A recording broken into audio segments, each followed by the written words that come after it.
Assalamualaikum warahmatullahi wabarakatuh.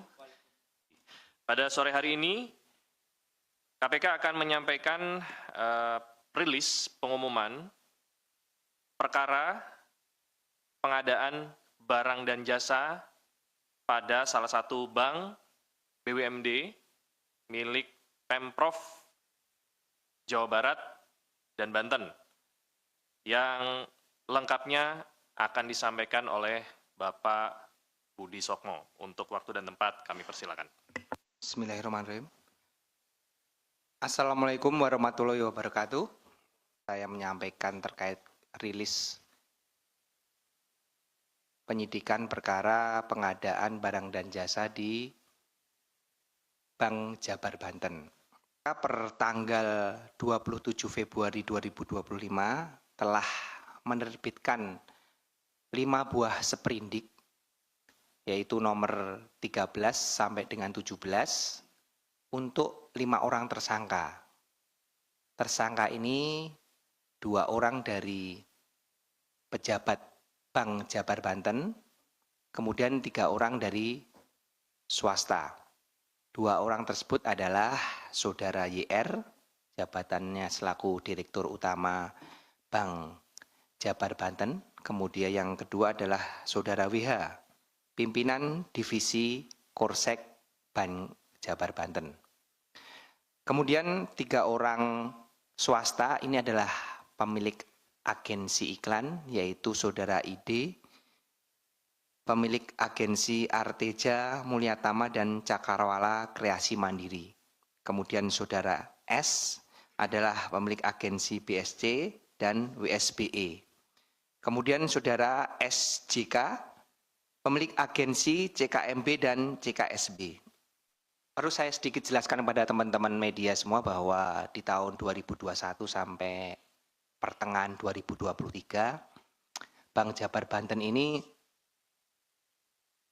merealisasikan belanja beban promosi umum dan produk bank yang dikelola oleh divisi Korsek sebesar kurang lebih 409 miliar yang digunakan untuk biaya penayangan iklan di media TV, media cetak maupun media online yang bekerja sama dengan 6 agensi tadi yang saya sebutkan. Jadi 3 orang tadi itu masing-masing memiliki 2 agensi yang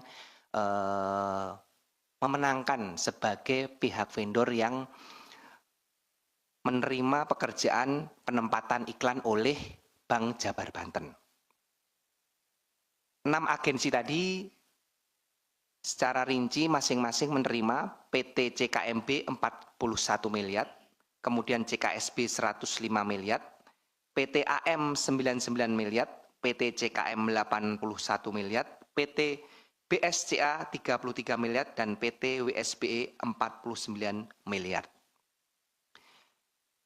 Dari proses penyelidikan dan penyidikan yang kami laksanakan, kami menemukan fakta bahwa lingkup pekerjaan 6 agensi ini ternyata hanya menempatkan iklan sesuai dengan permintaan Bank Jabar Banten. Serta kami temukan juga bahwa penujukan agensi ini dilakukan dengan melanggar ketentuan pengadaan barang dan jasa. Kemudian dari proses penempatan yang dilakukan oleh 6 agensi tadi, seperti biasa modus terhadap pemakaian uang tersebut dilakukan dengan tidak kesesuaian antara pembayaran yang dilakukan oleh BJB ke agensi dengan agensi kepada media yang ditempatkan iklan tersebut. Jadi dari 409 tadi yang ditempatkan dipotong dengan pajak ya, kurang lebih nanti jatuhnya 300 miliar. Hanya kurang lebih 100-an miliar yang ditempatkan sesuai dengan real pekerjaan yang dilakukan. Itu pun kami belum melakukan tracing secara detail ya terhadap kurang lebih 100 miliar tersebut. Namun yang tidak real ataupun fiktif kurang lebih jelas sudah nyata sebesar 222 miliar rupiah selama kurun waktu 2,5 tahun tersebut. Adapun penggunaan uang tersebut memang di BJB ini ada suatu dari hasil penyidikan yang kami laksanakan kebutuhan-kebutuhan yang non-budgeter. Jadi Dirut Bank Jabar yaitu Saudara IR bersama-sama Saudara Widi ini melakukan kerjasama dengan agensi tersebut untuk bersepakat bagaimana untuk memenuhi dana non-budgeter tersebut. Akhirnya dibuatlah tadi suatu penempatan iklan yang sebenarnya PT BJB itu bisa langsung menempatkan ke media, namun digunakan pihak agensi guna mengambil sejumlah uang tadi di 2,5 tahun kurang lebih 222 miliar. Adapun beberapa PMH yang telah kami temukan terhadap perkara ini adalah Saudara YR selaku Dirut bersama-sama dengan Widi Hartarto yang di sini adalah dia PPK-nya terhadap proses pengadaan barang dan jasa penempatan iklan tersebut, mengetahui dan memang sengaja menyiapkan agensi-agensi tersebut untuk memenuhi kebutuhan dana budgeter sehingga penunjukan mereka pun tidak sesuai dengan peraturan yang berlaku di internal Bank Jabar Banten terkait dengan pengadaan barang dan jasa. Dirut dan PPK mengatur pemilihan siapa-siapa agensi yang memenangkan penempatan iklan tersebut. Di sini tentunya para agensi juga telah sepakat sehingga mereka bersama-sama dengan para pihak BJB yaitu Dirut dan kepimpinan divisi Kursek melakukan perbuatan merugikan keuangan negara. KPK dalam ini telah melakukan serangkaian upaya paksa yang telah kami laksanakan setelah surat penyidikan dikeluarkan, yaitu diantaranya terhadap kelima tersangka tersebut telah kami lakukan pencegahan atau pencekalan larangan bepergian ke luar negeri.